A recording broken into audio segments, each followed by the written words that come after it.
Ok, ok. Oui, bonjour, bonjour. Alors, c'est pratiquement le dossier qui vient d'être envoyé au juge pour ce débat, parce que vous avez sollicité le retour de votre client à la maison centrale pour raison de maladie. Expliquez-nous, de quoi il s'agit? Bon, il est malade. Depuis hier, il s'est plaigné. Voilà, il a des soucis de santé. Et c'est pourquoi ce matin, il a demandé à ce qu'il lui soit permis de se retirer pour pouvoir bénéficier des soins appropriés afin qu'il revienne. Mais finalement, le tribunal a renvoyé à demain. Est-ce qu'il sera apte, sera disposé à répondre au tribunal à partir de demain? Bon, je ne sais pas, et il va partir, il va chercher à voir comment s'offrir des soins, comment se faire bénéficier des soins.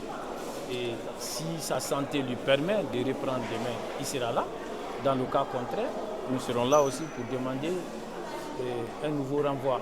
Parce que sa santé avant tout. Un mot sur les déclarations de Marcel qui est toujours là. Il a pratiquement confirmé les déclarations de votre client. Qu'est-ce que vous pensez? Quel crédit vous accordez au propos du capitaine Marcel Dilavogui? Bon, vous savez, Marcel Dilavogui avait opté dans un premier temps, à l'occasion de sa première comparution, pour le silence. Mais Marcel a décidé, cette fois-ci, en reprenant la parole, de dire la vérité. En ce qui concerne Toumba, il a confirmé beaucoup de choses qui ont été même confirmées par des victimes. Alors, d'abord, lorsque vous prenez la présence de Foromo, Foromo ce jour-là était avec Toumba. Il en a parlé et il a eu également à parler des instructions que Dadis a eu à donner ces jours-là, le petit matin du 28 septembre. Alors, et il a confirmé ça. Et il a confirmé également la bravoure de Toumba au stade. Toumba qui a eu à sauver des leaders. Toumba qui s'interposait. Toumba qui empêchait que les manifestants soient battus. Là, il a confirmé tout cela. Et il a eu à confirmer le comportement de Toumba qui a consisté à transporter des leaders à la clinique Ambroise Paris. Toumba qui a eu à résister alors, à l'assaut que lui-même il avait lancé, qui voudrait faire exploser la clinique au cas où les leaders y seraient admis. Et il dit qu'il a suivi Toumba jusqu'à la gendarmerie. Il a parlé du trajet de Toumba. Je crois que ces déclarations ne sont ni plus ni moins qu'une confirmation de ce que Toumba a dit, une confirmation de ce que les victimes elles-mêmes ont dit. Donc vous comprenez que Toumba a adopté comme stratégie de défense la vérité. Et Marcel a compris aujourd'hui qu'il lui fallait une reconversion pour venir dire la vérité.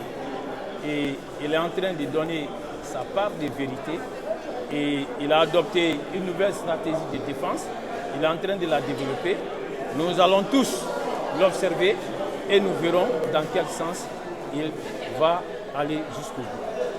Que répondez-vous à ceux-là qui pensent qu'il est manipulé par votre client en adoptant sa posture?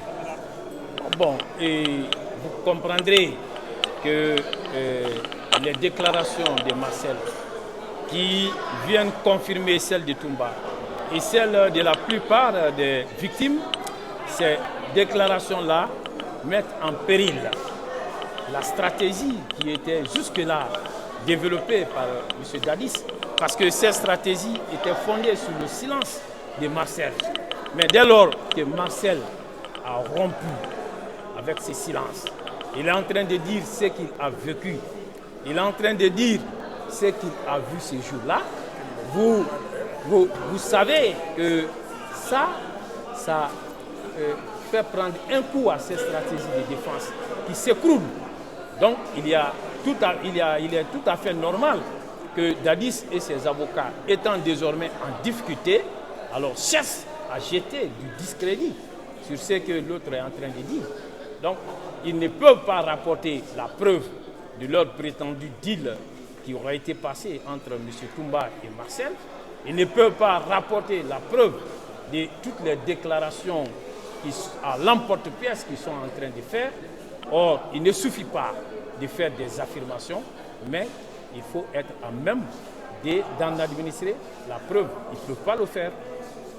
Mais si par hasard ces avocats arrivent à démontrer les preuves, en disant qu'il y a un deal entre votre client et Marcel Kilabogui, quelles seraient les conséquences alors pour les deux? Non, et cette preuve n'existe pas. Alors, il faut éviter de spéculer sur de l'imagination. Nous n'allons pas spéculer sur la base des imaginations.